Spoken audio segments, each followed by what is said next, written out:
Hey Krissy, what's up? So we're just going to go through this whole process by starting off with the URL that you're going to visit to log on, and that's going to be evolvingtable.com/WPadmin.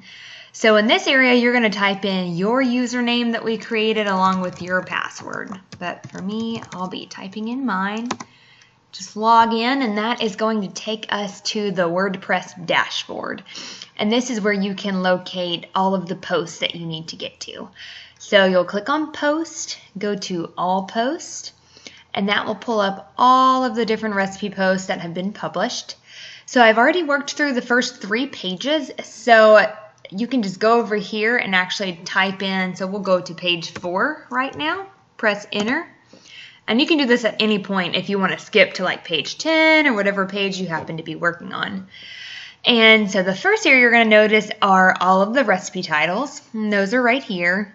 And a bunch of other stuff we don't really need to worry about much right now. But you're going to just go ahead and click on Edit. Now this first one right here is actually something called a recipe roundup. So we'll kind of skip that for right now because those are a little different. But click on Edit. And that will take you to this area where you can edit all of the different aspects of a recipe post.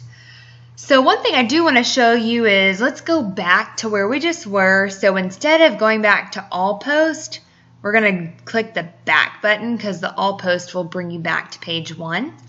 But let's say you're kind of wanting to get a little bit more efficient at editing all of these posts.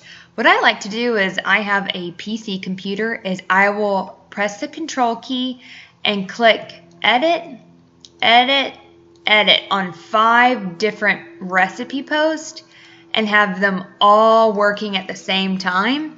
This one will always stay my post view so that I can easily get back to that without having to go through the process of clicking in the page number again. So all of these are kind of working, they're thinking, they're loading, but I'll start with the first one and I'll kind of walk you through and show you everything you'll need to do for a post. So for you, there's going to be 3 different aspects you're looking at, and that is going to be the featured image, number 2, the minutes, servings, and calories, and then just double checking that that recipe card image looks good. So we'll start with that first part, and that's going to be featured image 2. You can see featured image 1 is right up here, but you're going to be editing featured image 2 down here. So all you have to do is click on this camera button, and that'll bring up this area here. And if you notice, we are working on the chicken arepas recipe. So make sure that you notice the recipe title whenever you first open up the post, because you're going to need to type that into this search box right up here. So it's going to populate a bunch of different recipe images along here, and I'm going to want you to select a horizontal image. So here's a vertical one. There's a vertical one, another vertical.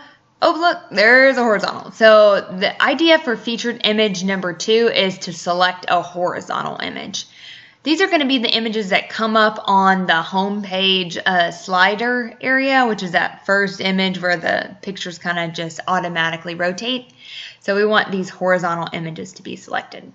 So once you've selected your horizontal image, just click Set Featured Image, and voila, it should have that on there. If for whatever reason you want to change the image, you don't think it looks good enough, just click that button again and you can go back and change that image. The plus and minus is actually to get rid of the featured images, so maybe try not to click those. We don't really need to add or delete the featured image number 2. So the second area you're going to go to is just right down here and scroll down. This is the recipe card. This is what shows up on mobile and on desktop and shows the actual recipe for each post. And what you're going to do is really you're just going to check here. Make sure that this square is showing a good picture of that recipe. I would say maybe like 95% of these will already be good. Occasionally there will be one where it's like really weirdly off center.